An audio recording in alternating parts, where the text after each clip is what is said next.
Again, thank you very much, Michael and Victoria, obviously, for inviting me to be part of this show, which was a great experience, even though, unfortunately, the show wasn't open for very long in person. And also to Jessica and Catherine for inviting me today to this coffee conversation, which is not always going to be as fun as the last one we did, where we actually did have coffee and cake after. But we still can have our coffee and I guess in the comfort of our own home. So thank you all.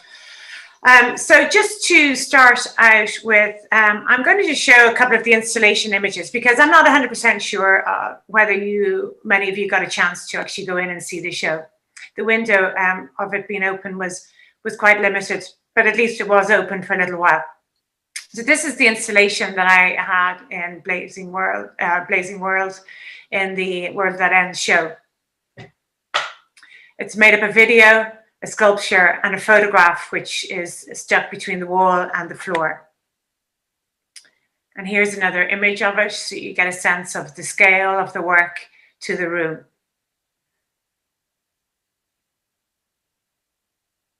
So I just wanted to spend some time now just talking a little bit about the background to the work and the ideas behind it, and then actually specifically go into talking about the work itself. My plan is to show part of the video at the end and then take questions. So the video takes a good 10 minutes. So hopefully it'll pass quickly though for you.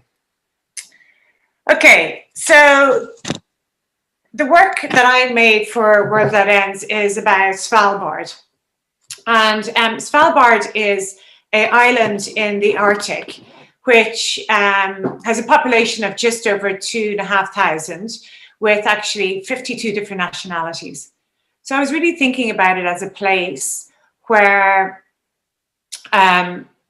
you could live. It's a place also that you can live and work without a visa. Because of the Svalbard Treaty, which was set in 1920, it allows anybody who signed the treaty to live and work there, which sounds very utopic, and that's what really brought me to be interested in Svalbard. But of course, it's utopic until you actually get there and realize it is in the Arctic. Nothing grows there. It's dark for 6 months of the year and bright for 6 months of the rest of the year. And very, very isolated. Everything needs to be brought in and brought out of the island.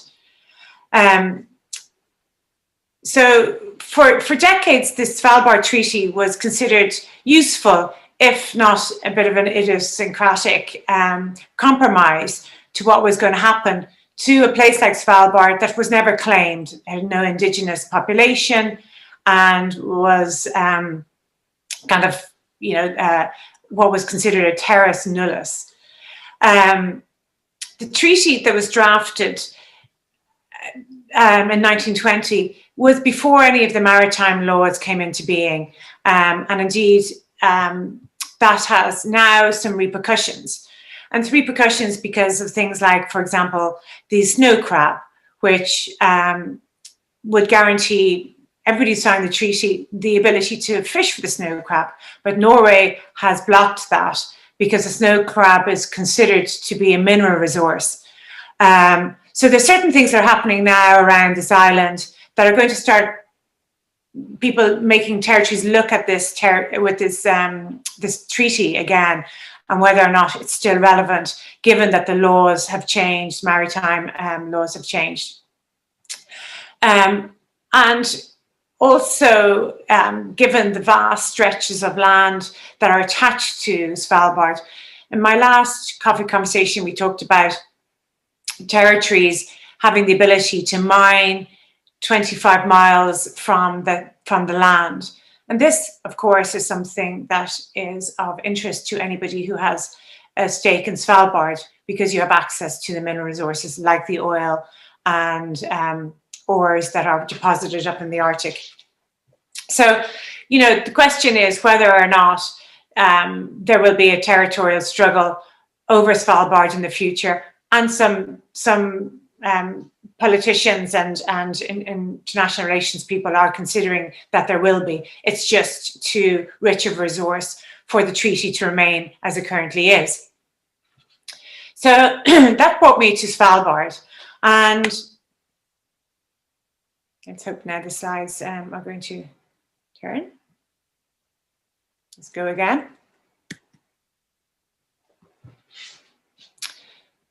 This is where always the technology.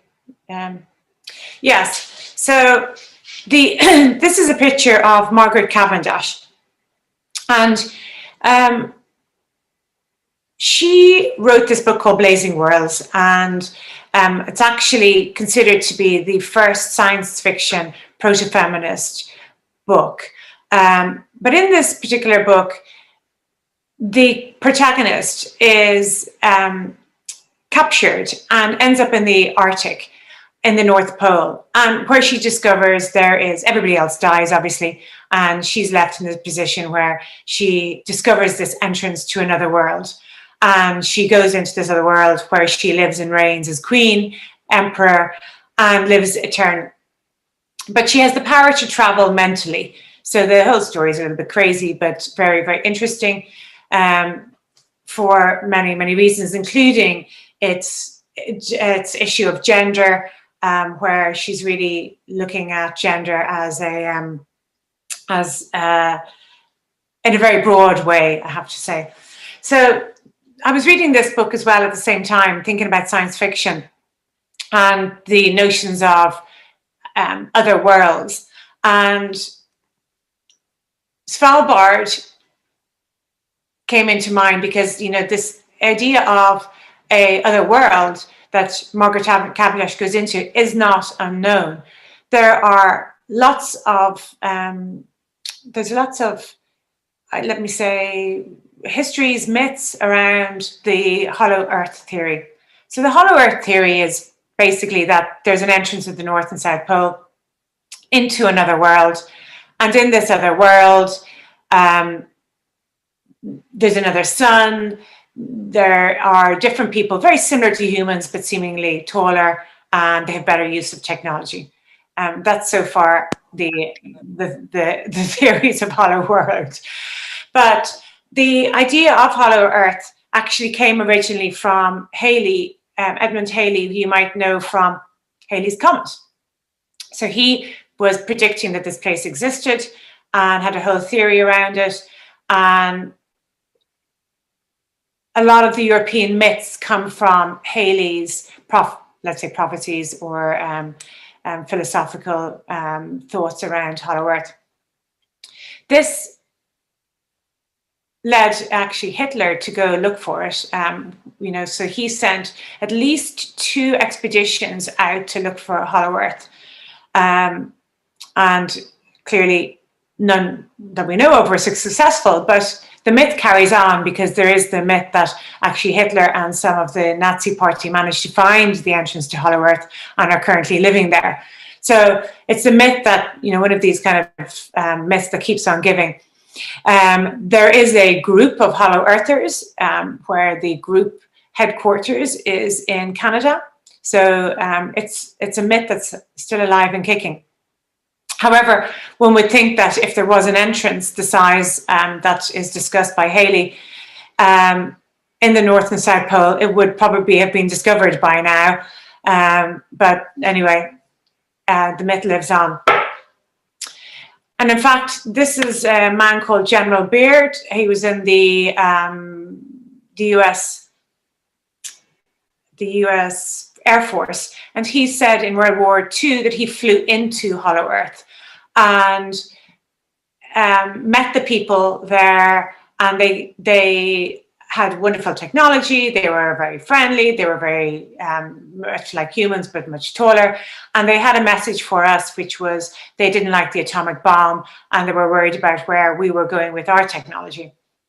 And he came back. There was a whole inquiry with the US Air Force, as you can imagine, and his diaries have been taken where he discusses this. So, you know, who knows? There's a lot of conspiracy about, did he really fly in there, or where did he really go? So I just thought I would put him up there to show you there's a lot of the myth is based around his visit to hollow earth, and then the subsequent missions that he was sent on to refine the entrance in the South Pole, which was never successful. Okay, so that was a lot of the thinking around it. And, you know, this brings me to She. So one of the most best-selling books in the world is a book called She. And I'm not sure if many of you heard of it, because I was rather surprised to find that it was in the top 10 best-selling books of all time, which was rather surprising to me. So it's She, A History of Adventure. And again, it is some explorers find the entrance into Hollow Earth, which is ruled by this queen. And there are many versions of this movie, actually. There's at least 5 versions that I've been able to find. And one of the versions, one of the first versions, has, which is silent, actually has the first, some of the first examples of special effects. And indeed of a woman being naked completely on camera, which was quite shocking at the time.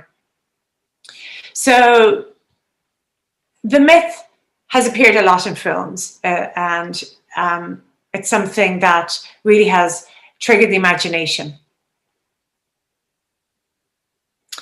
So when I went there, the first time I went there, this is kind of what I saw. It was like this. This was midday. So, you know, it is dark. You can see the children's school ground in the background. You know, that's where they were going out of the break time to play. And it's, you know, as a utopic place to live, it wouldn't be up there for me. Let's put it like that. But it has incredible beauty at the same time. What it's also very famous for is the Global Seed Bank. And again, we all hear wonderful things about the Global Seed Bank, but this is what it looks like. You literally, you know, it's kind of tiny because it's all underground. But I thought I'd show you that so you get a sense of what the place is like in the middle of winter. Svalbard was originally a mining town, so it really had traditionally a very large European settlement and mostly Nordic and English, and miners also from Russia. So there's still the remnants of a Russian town there. So the island is filled with buildings like this. So buildings that were really about grading the coal, and buildings that were originally for the miners to live in. However, the mines have mostly closed down now. It's too expensive to mine there, and it was just becoming also dangerous. So, for example, there was a big mining disaster in the Russian town, and the Russian town there has been left abandoned. So you can go and visit that and see the old school where the children's posters are still up in the classroom. It's like really this abandoned site, which is really quite interesting. The building at the forefront is actually the governor's building. So the governor, you know, monitors clearly the running of the island, which nowadays is mostly really tourism. And also the governor's job is to make sure anybody who shouldn't be living there isn't living there. And really, anybody can live there, apart from people who cannot support themselves. So, you know, I asked there, well, what happens how do you know if somebody can't support themselves? He said, it's such a small place, you know if somebody can't support themselves. So they're then literally picked up and taken to an airplane and shipped out of the island. So there's no real service for you. You know, you can't be buried there. You can't, you know, most people don't live there more than 5 years. But some people do. I mean, there are some people who have lived there nearly their life there, coming on and off the island. Most of the population I met tended to live there for 6 months and then leave for 6 months. So it was very transitory lifestyle. So I'm showing you this picture because this was actually the old Nazi headquarters, And it was interesting enough, the news of the World War II ending did not reach Svalbard. So this was the last place where the Nazis actually surrendered. And that was 6 months after the war. So it's so isolated. They were there. I'd like to think that they were looking for Hollow Earth, but they weren't. They were doing meteorological research. So slightly different. And actually, the island there has it's a good gateway for the marine vessels. So they were also looking out for Allied vessels and bombing them. When I was there also, I spent some time going into these ice caves. I was really trying to imagine the journey that the female protagonist in Blazing Worlds by Margaret Cavendish was having, this kind of journey through these ice caves into this other world. So this is an ice cave that's underneath the glacier, and was really quite spectacular. Here is another image of the ice cave, and this is actually the image that's in the show, and it is you can see kind of the various layers of the ice in it, and yeah, I think not much more to say about that. And here is the sculpture that's in the show, and this is a piece of coal, and the reference to the Blazing Worlds and Hollow Earth is really this piece of coal, because in Blazing Worlds there is a stone that actually gives everlasting life, and in the She movies it's a fire actually, but in Blazing Worlds it's a stone. So this is kind of reference to fire and stone in both books, and the power of stones. And also, clearly, coal is very important to Svalbard. So this piece references a lot of this rebirth. It references also that Svalbard completely survives on coal. So the entire town is heated and lit by coal energy, which, given it's running out, is going to be quite a challenge for them. And, ecologically already is a challenge for all of us, what's happening up there. But this piece really references a lot of the politics around coal usage, but also around the myth that's in the work. I mean, myth making is all about patterns and narrating a story. So I think this use of stone is quite interesting here. So as I said, the video is first of all, the video is a video that never ends. So it's a coded narrative. So what does that mean? It means that it's made up of lots of different clips. So clips that I've shot, but also found footage clips. And these clips follow a structure that's laid out by me in a computer program. But the computer program reorganizes the clips within that structure. So I'm not sure if that makes any sense, but it's like you have, different chapters of a book, and the computer code can go to any chapter in that book and pick any paragraph out of that chapter and put it together into a new book. So that's really what the coded narrative does. I was really also in the video trying to put together a narrative that did not have voiceover and wasn't explaining anything about Svalbard as a place, wasn't explaining anything about the politics behind the place, the fact that, potentially the ecological issues that it had, which was something I was very interested in going there, but actually left the viewer to bring their own meaning to a lot of the footage, particularly with some of this footage, which will be very well known to us. So, Ursula Andrews as playing She is an image that is very well recognized. And, people can bring their own memories and their own experience as a spectator to the work. So the video is also set in a kind of structure that is real until you get to a certain stage. And a certain stage is where the dogs start barking. When the dogs start barking, the video moves to a more mythical side of Svalbard. So the first part is kind of setting up the scene. It's showing some real shots of the place. The music that's used is considered the national anthem of Svalbard, which, interestingly enough, is actually from a movie of Svalbard. Svalbard appears in a lot of movies in myth form, but not in reality. So, for example, in The Golden Compass, it's set in Svalbard, but it's actually shot in Iceland.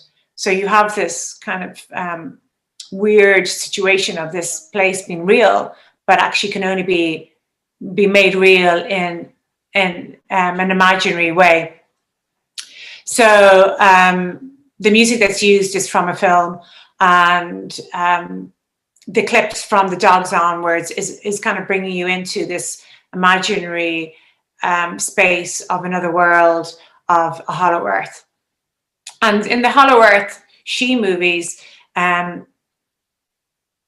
Queen replicates very much the behaviors of a patriarchal sovereignty, where she's very vicious. There isn't this, feminist ideal of what a matriarchal world would look like. So I think that's quite an interesting viewpoint. Again, it was written by a man, so slightly different to Margaret Cavendish's view of what was happening in her other world. But let me play the video, and we can take any questions on it after that.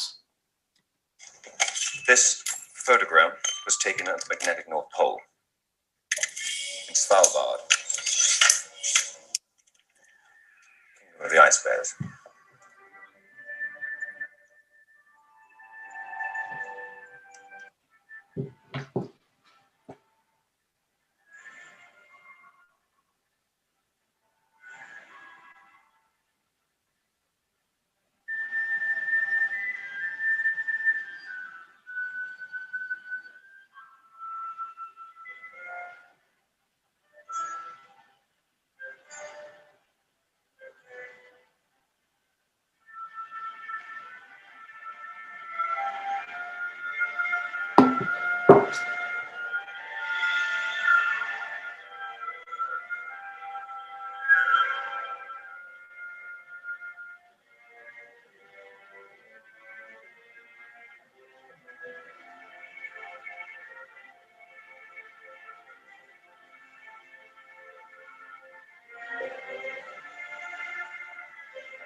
There's two fundamental rules. You have to have a roof over your head and you have to be able to provide for yourself, so it follows. Everyone's got a job, no one's poor, so there's no stealing, and there's no crime. Everybody's always happy.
Is it possible that an other Earth can be located within the confines of our own planet?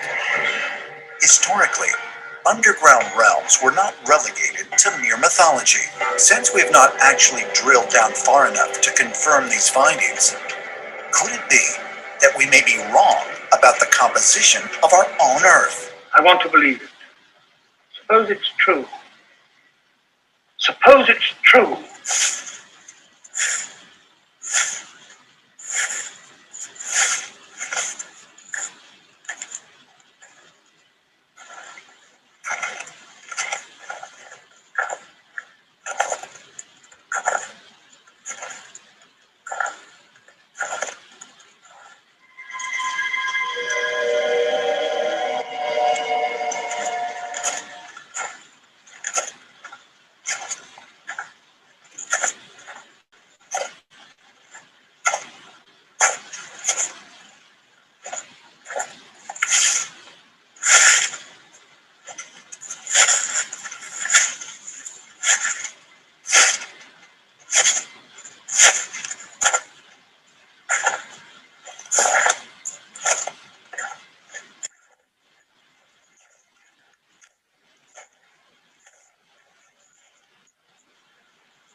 State.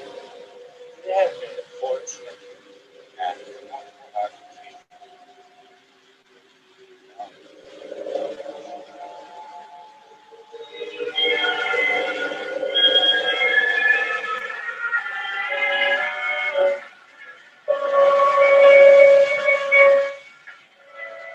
Look! There's our way.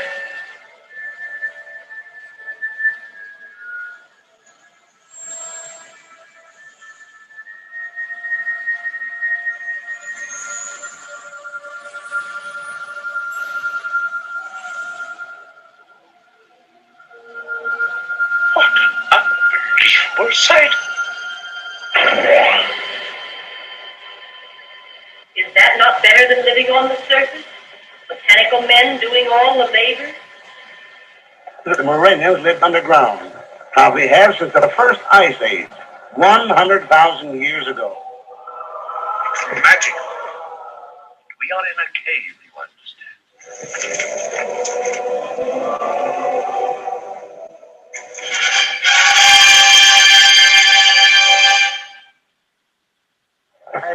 everything.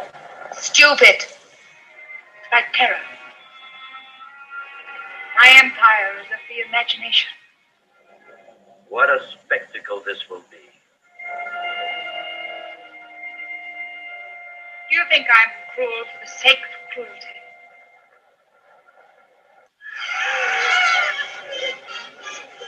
Put that girl in chains. We can never allow Urania to become desecrated by the presence of surface people. Our lives are serene. Our minds are superior. Our accomplishments greater. Is your world so much better? Your world where men kill each other in their millions in the name of freedom?